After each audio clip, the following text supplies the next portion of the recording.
The record turning on this machine is not made of vinyl. It is a discarded hospital X-ray. A stranger's ribs are still visible beneath the grooves. The hole in the center may have been burned with a cigarette. The edge was cut by hand and pressed into the film as a song that Soviet authorities did not want circulating freely. The sound is weak. It crackles. The pitch may drift as the thin sheet bends beneath the needle. After repeated use, the groove begins to wear away. But for the person listening in a locked apartment, none of that matters. Somewhere inside, the noise is jazz, a tango, an emigre ballad, or the new rhythm of rock and roll. In the late Stalin era and the years that followed, underground record makers turned medical waste into one of the strangest music formats ever created. This is the story of roentgenizdat, music copied onto bones, and of the people who proved that controlling culture is never as simple as controlling a factory.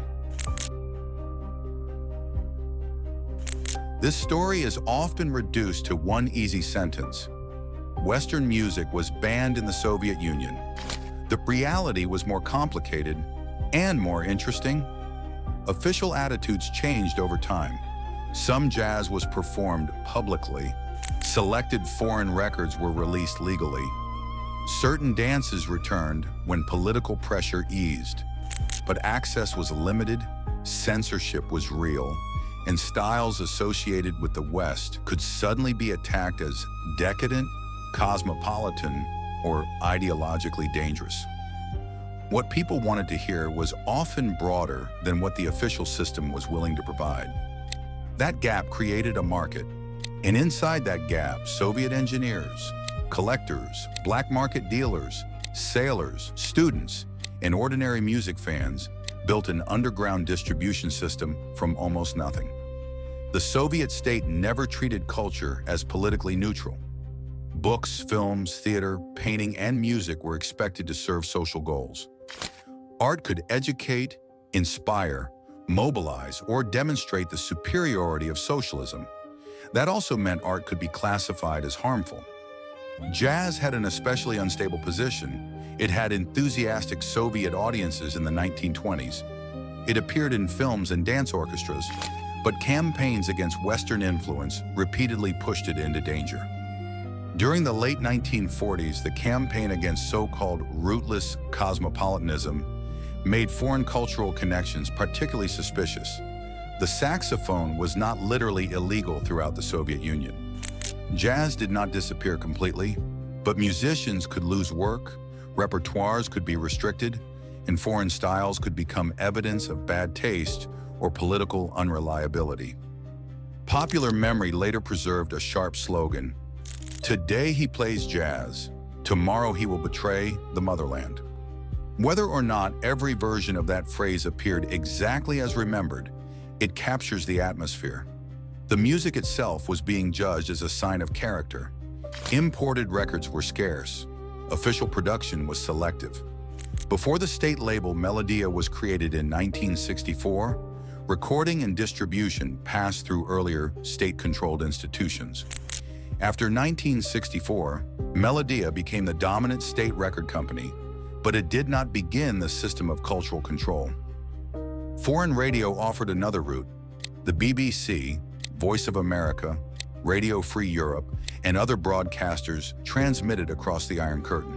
Soviet jamming stations tried to block politically sensitive programming with tones, engines, and walls of electronic noise. Jamming was expensive and imperfect. Signals changed with location, weather, time, and frequency. A patient listener could move the dial, wait through the interference, and sometimes catch a voice or melody from thousands of kilometers away.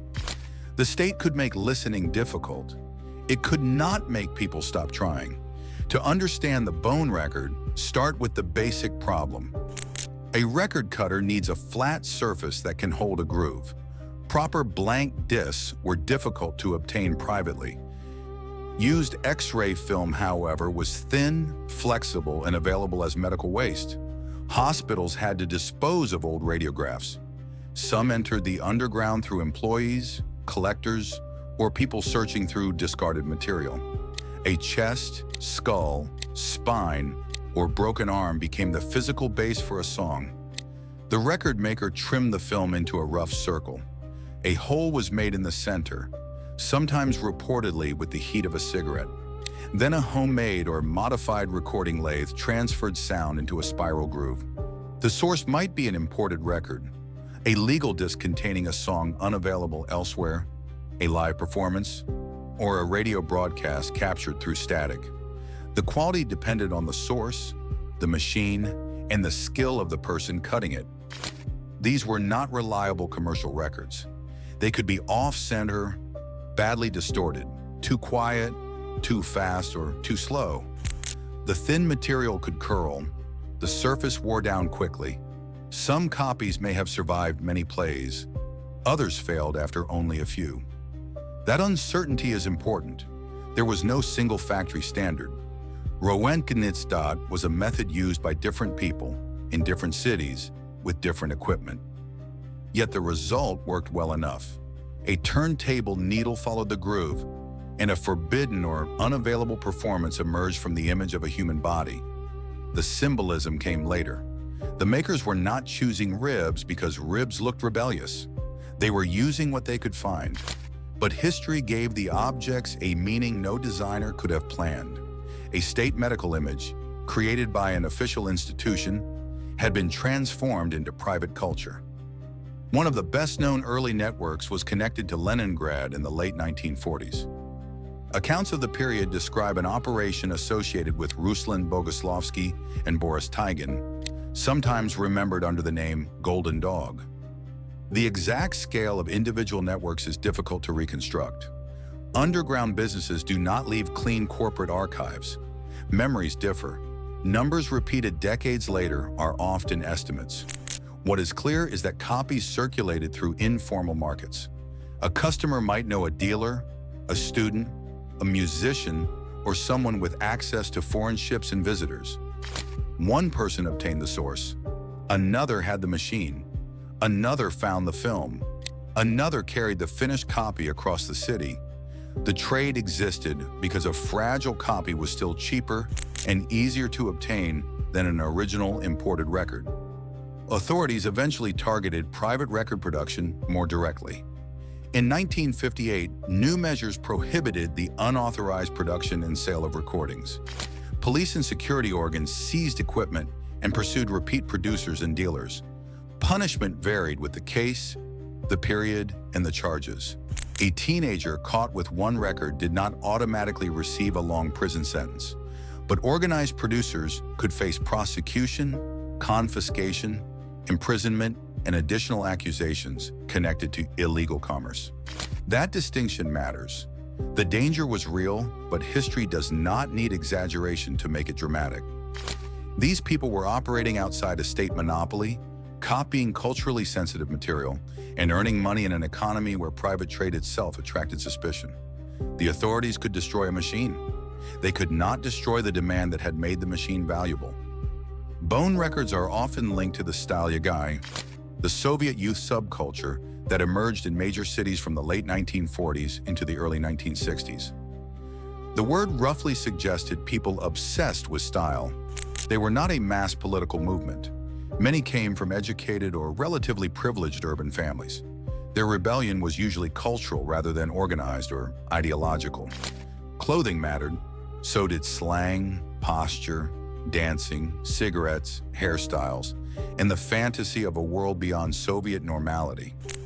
Their version of the West was not always accurate.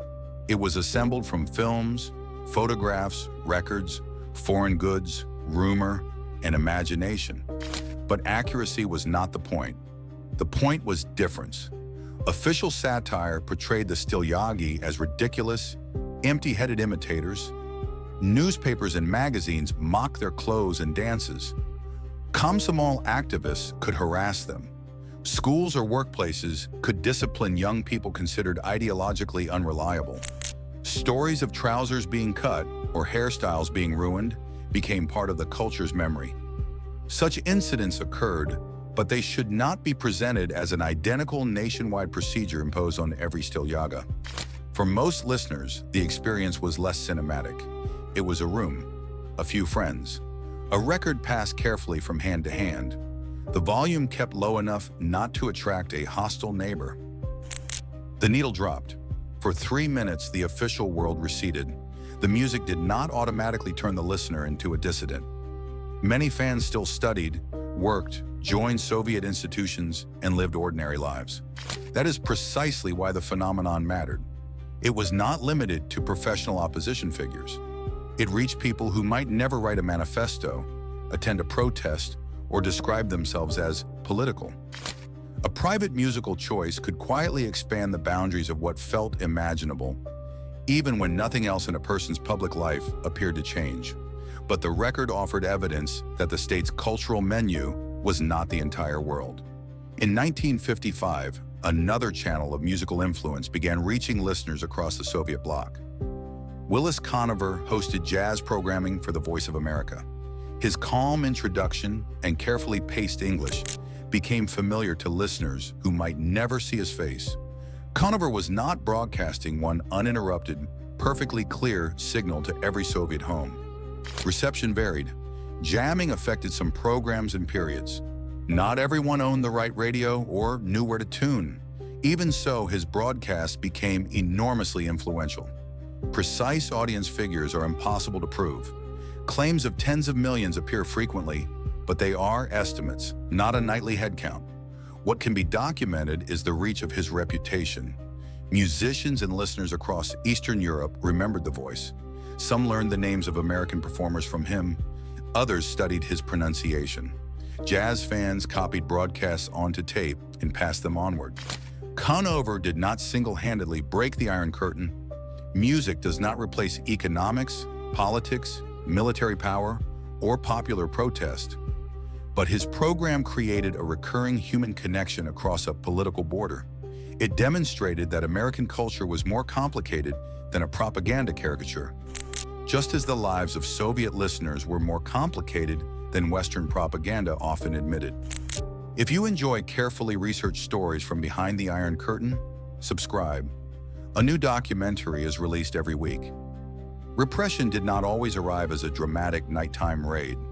For many young people, pressure was social and administrative. A teacher might hear a rumor, a record might be confiscated, a student might be criticized before classmates or questioned by a Komsomol committee. Consequences depended on the period and the person's position. A warning was possible. So was humiliation, expulsion from an institution, damage to a university application, or a negative mark in a personnel record. Organized sellers and repeat producers faced far greater legal danger than casual listeners. Soviet life relied heavily on institutions.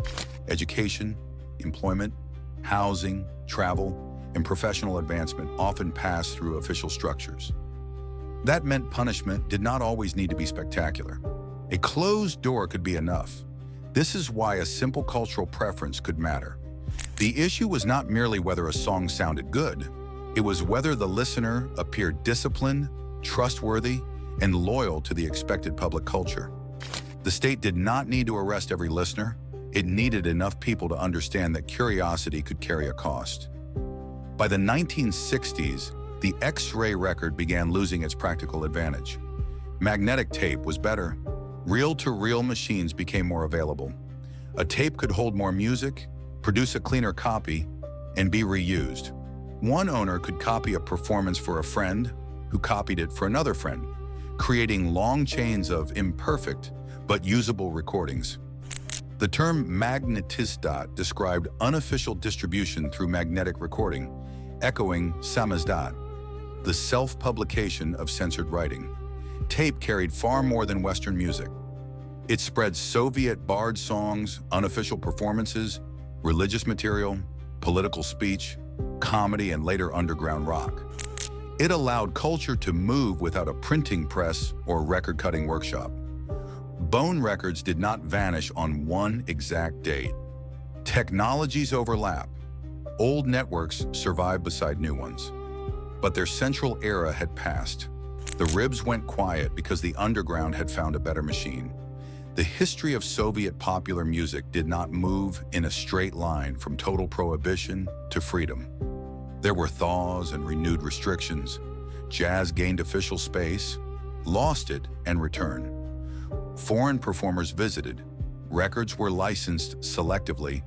Local musicians absorbed outside influences and transformed them. By the 1970s and 1980s, tape networks helped sustain a growing Soviet rock culture.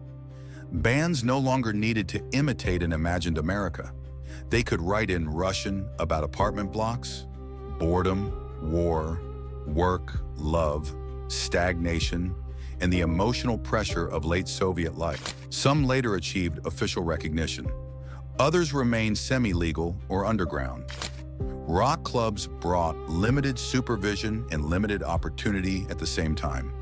Victor Tsoi and Kino became symbols of this late period, but they were part of a much wider landscape.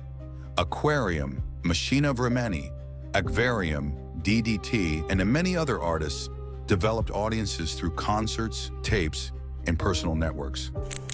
Music did not cause the Soviet collapse by itself. The claim is emotionally attractive, but historically too simple.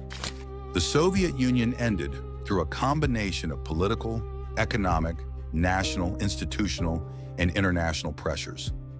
What music did was different. It created private spaces inside a public system. It connected strangers. It carried language, fashion, humor, and emotional possibilities across borders. It trained people to recognize that official culture was only one culture among many. That was not the collapse of the state, but it was the collapse of cultural isolation. A bone record was never a perfect symbol of freedom. Some people made them for money. Some listeners wanted nothing more revolutionary than a dance song. Some recordings contained Soviet music that was unavailable for reasons having little to do with politics. But the objects reveal something fundamental. Control has limits. A government can restrict a catalog. It can jam a frequency. It can confiscate equipment and punish a dealer. It cannot know every song passing between two friends. It cannot inspect every private feeling. And it cannot prevent people from turning the materials around them into a path towards something beyond the official world. A discarded image of someone's ribs became a record. The record became a network.